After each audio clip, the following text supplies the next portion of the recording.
Welcome to Taking the Rams by the Horns, a podcast that takes current affairs out of current affairs. This is a podcast in partnership with Sowetan Live. I'm your host, Rams Mabote. Now, I don't know what you normally do when you go through this podcast, when you're watching or listening, are you busy with other stuff? I'm going to ask you for this episode to stop whatever you're doing. You don't want to miss one bit of whatever I'm going to tell you today. Even if, by the way, you are cozily reading The Sweetest Taboo at this moment, give it a rest. You'll come back to Morati Sello later.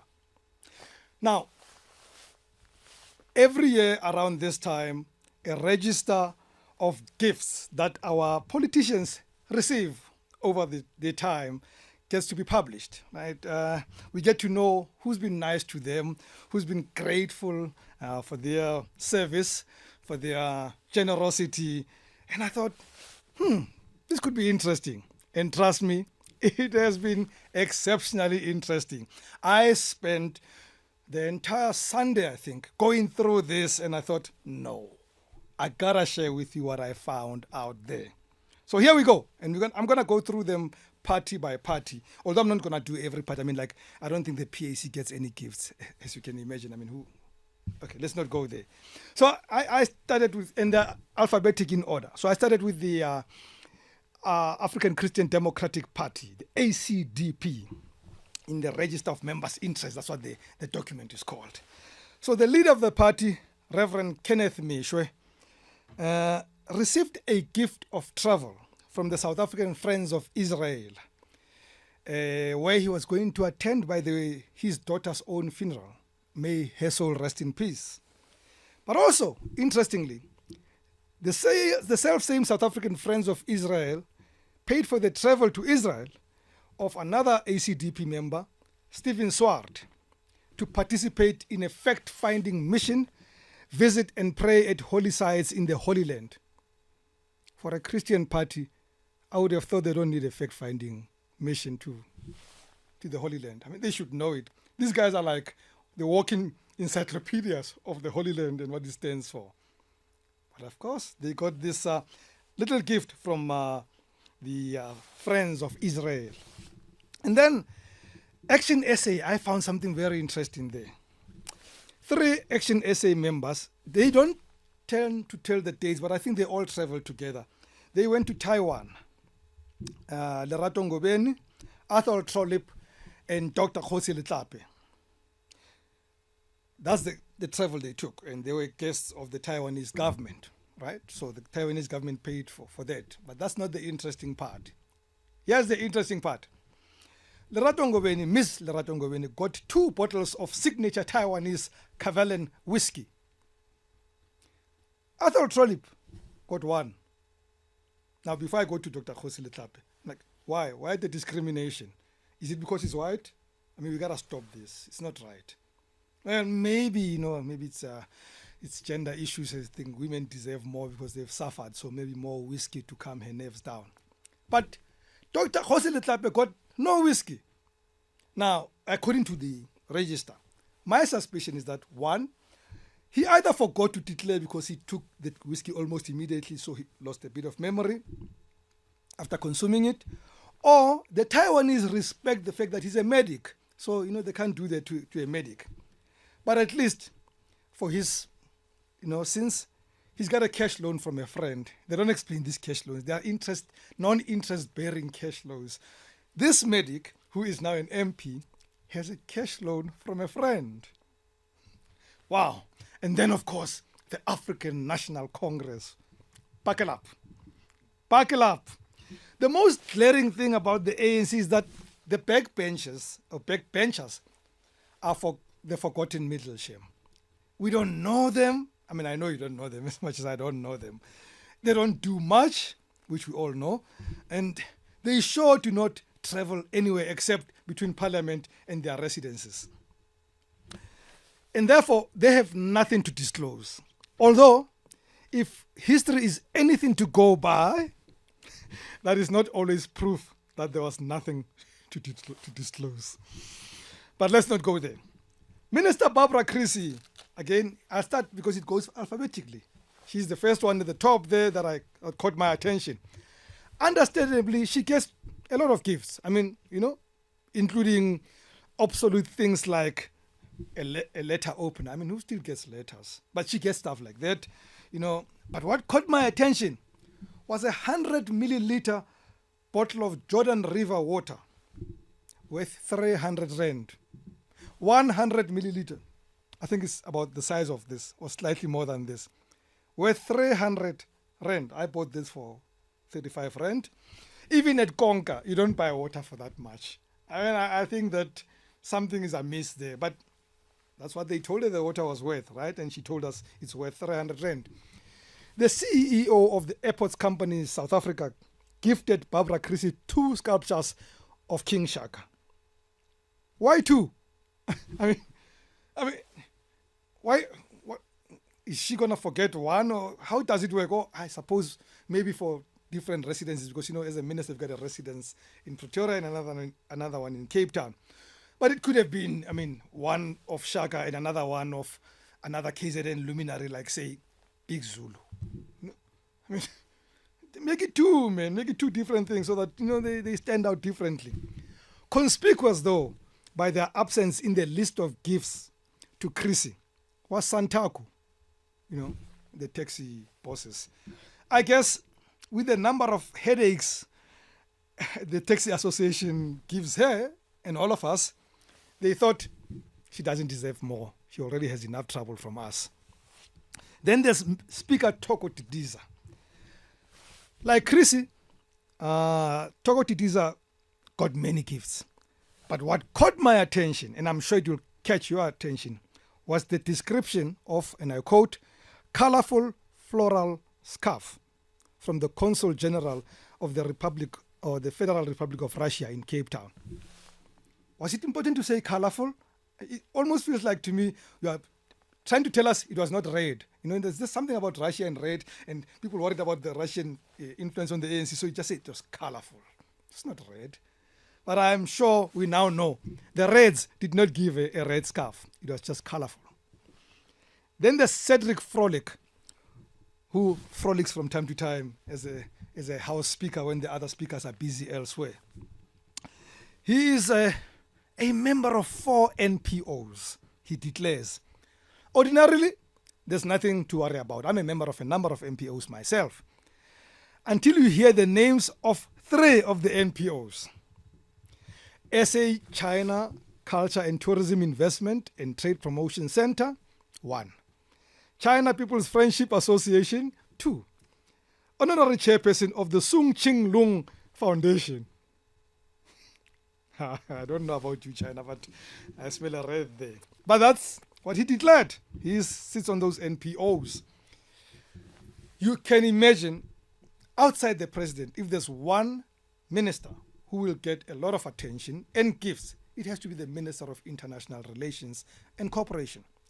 The fellow travels everywhere, every day, meets all sorts of people to make sure that, he oils our relationships with the world. So here we go with Minister Ronald Lamola. For some reason, alcohol seems to be the most popular gift received by politicians, across party lines, by the way. But this one minister takes the cake, or shall we say the malt. Because I promise you, I went through that thing and I thought, couldn't they find something else to gift him, like maybe the sweetest taboo?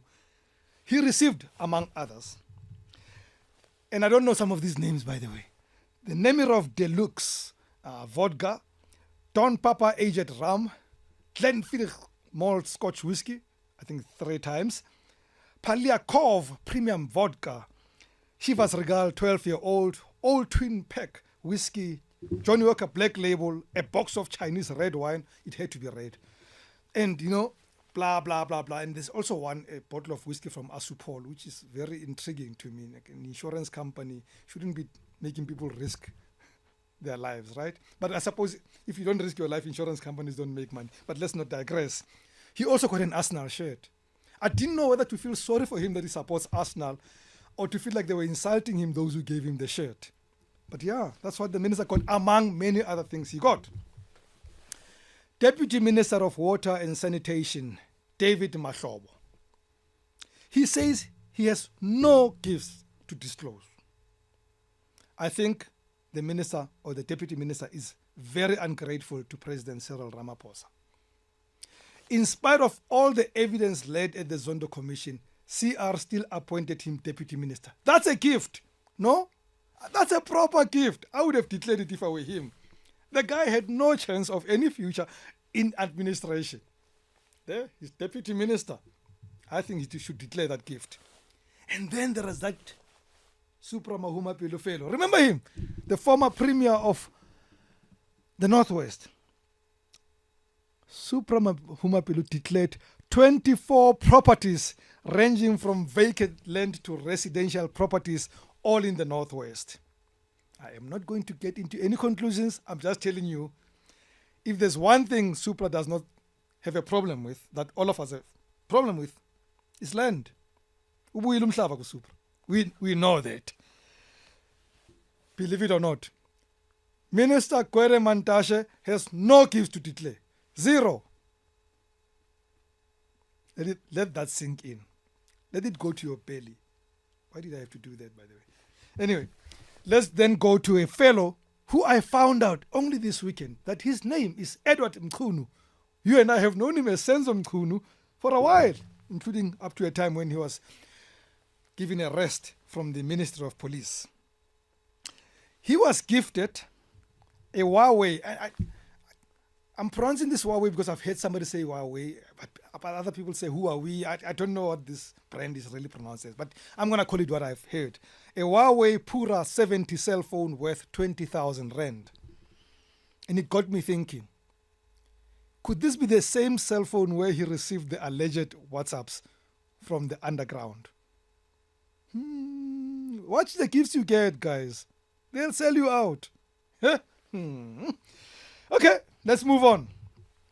Minister Stella Ndabeni Abrahams, that one of small business development. She got tickets to the DSTV Delicious Festival, in Midrand, worth 85,000 Rand. Did she go a million times? Like she went and left, went home, came back, kept using new tickets, or she brought the entire department. I mean, 85,000 Rand? It doesn't make sense to me. But something explained what I've been noticing. If you've been following the news, MultiChoice are selling. Well, at this reckless behavior, they have to sell. They can't be making money. Giving one person tickets worth 85,000 Rand, they had to sell. And then my former mayor in Joburg, Minister Pakstow of the Department of Trade and Industry and Competition.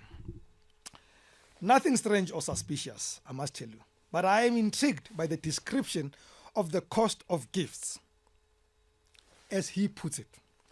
And I'm only mentioning some of them. Cotion high-tech trophy, less than 600 Rand. China book, less than 250 Rand. Flower vessels, less than 600 Rand. South Korea book, less than 350. Announcing China bridge art wall frame, less than 500. China leather bowl, less than 250. Like, why are they all less than? Oh, by the way, this book is less than 300 Rand, just so that you know. I mean, there are many other gifts in there, but all of them are less than something. None of them this exact price. Well, anyway, and then there were ministers without gifts, no loans, no travel, nothing. Standing out of those was Enoch Godongwana, the Minister of Finance. Can you imagine that no one in the world tends to say thank you for, okay, he almost increased the VAT, but after the fact, like, thank you for this, Mr. Minister, here's a bottle of something, or Mampur is fine, I mean, whatever it is. He got nothing. Nobody paid for his travel. Nobody paid for tickets to the football. At least Malusi Gaba, who had nothing to declare also, does say that he was given tickets to an Orlando Pirates match. I thought he supported Kaizer Chiefs, but probably I'm wrong. But yeah, that's what he got. And the minister that just left, the Bubblegum Ngabane, also said she got no gifts, no loans, nothing. We shall await the report, Minister Ngabane. We don't know. The sitters are going to tell us. We don't know for now. We're going to believe you. And then the Democratic Alliance. Whereas the ANC is famous for receiving gifts and sponsorships and travel perks. The DA plays at a different level, folks. Its MPs are partners and directors in private businesses. They don't play small stuff like bottles of whiskey and T-shirts and stuff like that. No. I mean, take their own spokesperson, Willem Okamp. He's director or partner in these companies, among others. Tau Aggregates, Spectral Mining Solutions, Oak Wheel Consulting, Uqonda Property Investments, Batelio Kruger Lodge. So, as they're busy, they're fighting in the GNU and trying to correct the ANC from his old ways and blah, blah, blah, blah. Well, they go back to proper stuff when they leave Parliament. Running businesses. Michael Begraim, I didn't know of him. He is director or partner in 1, 2, 3, 4, 5, 6, 7 companies whose names I don't know, but he's director and partner in these businesses. So is Gordon Bateman in Digime and Agventure businesses. And it goes on. But what was fascinating for me, maybe I overused the word fascinating. What caught my attention was Ian Cameron, who is partner and director in 2 or 3 companies, 2 of them named Firearms Guardian and Firearms COZA. Why the fascination with firearms? Hey, we're gonna die. Hey, yeah. Mkwanas, there's one more here. Check him out. He likes firearms, this fellow. But he's also liked, I must tell you, people like him. Take, for instance, a company called Rudy Projects, which in the year under review generously delivered to him, 1, a cycling helmet for 5,700 Rand, sunglasses for 3,400 Rand, and Vivo barefoot shoes for 3,000 Rand. If you like me, my address is number 4. Okay, I'll post it at the bottom. But people are liked and they're giving gifts. I get nothing. In fact, I only get your criticism and no subscriptions to the podcast. You guys are not serious. Our Minister of Basic Education, Sifiwe Kwahube, has lots of gifts, small gifts, but 2 stand out. A lunchbox worth 150 Rand from McDonald's. I mean, I know she takes care of children's education, but no, man. Nah, man, don't belittle the minister. A lunchbox. Yeah, that's from McDonald's. And then she also got a tea set, a cup, and 2 scarves worth 800 Rand from, wait for it, the Chinese ambassador. Helen Zille she's rolling wherever she is. Chinese ambassador gifting us the blues. Minister, you should not have declared who gave you this. You should have just said, I forgot. Nobody cares about these things except people like Rams who make podcasts about them. So,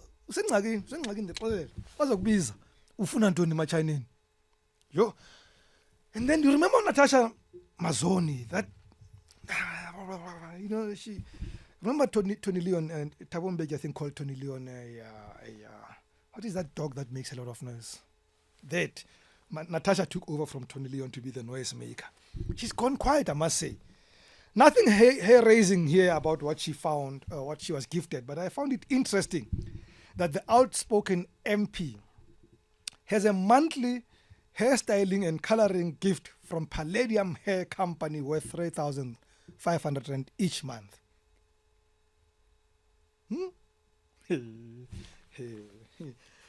I may not have hair, but Palladium, I'm here. Let's talk.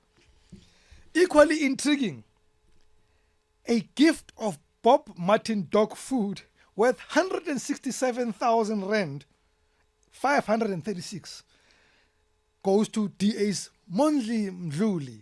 167,000 Rand worth of dog food, guys. It's not only politicians who are here to eat, as you can see. It is clearly also the time for their dogs to eat too. Wow, he's got the luckiest dogs on earth. I hope they don't bite. In fact, I hope they bite. For that kind of food, they must bite. And then party leader, John Steenhuisen. Although, incredibly, he does not own any private businesses, something else caught my attention. He declares a long list of gifts, including beekeeper suit, book on bees, shirt and various products, 12 bottles of wine, field bar, cooler, whatever that is, macadamia, ostrich, RSA flag, leather briefcase, windbreaker, 4 nguni hides, leather shotgun cartridge case, ostrich meats, and mohair jersey. He declares this, right? Interestingly, when asked about the value of these and many other gifts, our agriculture minister just wrote, unknown, angazi, ngiphiwe, angibuzi mina. Mawungiphi into ngiyayithatha mfethu, ungangibuza abantu. Wena, do you guys ask people how much they paid for your gifts? Leave the minister alone. But stop wondering then why our good old minister has gained so much weight since the formation of the GNU. He doesn't know. Of course, they also travel. Glenis Breitenbach, you know Glenis Breitenbach, I think she's a spokesperson on legal matters. She also took a trip to Israel sponsored by, yes, the SA Friends of Israel. But hers was costing, listen to these guys, 110,000 rand. Well, I don't know why I amplified. The other guys did not tell us how much it cost. She declared that her trip cost 110,000 rand. These Friends of Israel, are having a good time. Karabo Kakao may not have traveled or received gifts, but we need to single her out in the DA that at least she gave us the biggest gift as a nation, getting rid of bubblegum Gavani. So Karabo, you should have declared that gift you gave to the nation. And then the economic freedom fighters. In this party, they don't travel much. They don't have private directorships, as you can imagine. I mean, these are communists, these are Marxist-Leninists. They can't do silly stuff like that. But I suspect when I went through the register that actually it's not so much because they are communists. It's because Eugene Mteto has taken all of them. He's got interest in 20 or more companies. Like, there's no room for anyone else. Remember him, the guy from Trumpis? He's got 20 companies where he's listed as director. And, you know, EFF members or MPs are also not sponsored. They don't get scholarships from people. You know, they're not giving tickets to the football and stuff like that. And they don't own land, you know, which is why they're fighting for land, you know, impressively. Even party leader Julius Malema had very little to declare. He does say that he's director of something called Mkagao Shamba Pty. It's a farming business. But he was gifted, he mentions 2 gifts he got. A bottle of wine, which came with Lindo chocolate. It's, you know, that's bougie. And 2 sheep worth 7,000 rand from the Queen of Bapedi. I don't know what that symbolizes. Like, maybe he must die like a sheep. He won't. But yeah, that's what he got. I find it interesting that that's all he's declaring. Interesting to note, considering his past, that Carl Niehaus does not hold no interest-bearing personal loans. Carl Niehaus, this is a man who asking for money was a pastime for many years and never paid it back. He declares nothing this time. Maybe he's learned his lesson, right? Let's give it to him. Well done, Carl. And then, of course, Umkhonto Wesizwe Party. Now, in this party, the former Transnet boss, Siyabonga Gama, has all the shares and interest in investment, while Adil Nchabeleng is director and or partner with tens, and I mean tens of private businesses. Everyone else in the party, including parliamentary leader Dr. John Hlophe, have nothing to disclose. You be the judge. MK party, nothing to disclose. Asaz. And then as I conclude, I went through the IFP, the Freedom Front Plus. I went through Al Jamaa and all that. And I found there's not much to disclose. And as I sat there and concluded my thinking about these documents, is that clearly the lower you are as a party, the more unlucrative it is for you. So hold on, guys. Don't give up. Go fight for more votes. The higher you get, things may just happen. You will never know, right? You may even end up owning a media business like Kenny Kunene. From me, Rams Mavote. No, before I say that, thank you very much. Thank you so much for more subscribers. Thank you so much for following and sharing the content. And actually, I've been seeing more sales of the book. Thank you very much. The Sweetest Taboo makes me happy every time I go through such depressing stuff. So, once more, do tell others to click. I do appreciate it. From me, Rams Mabote, goodbye and God bless.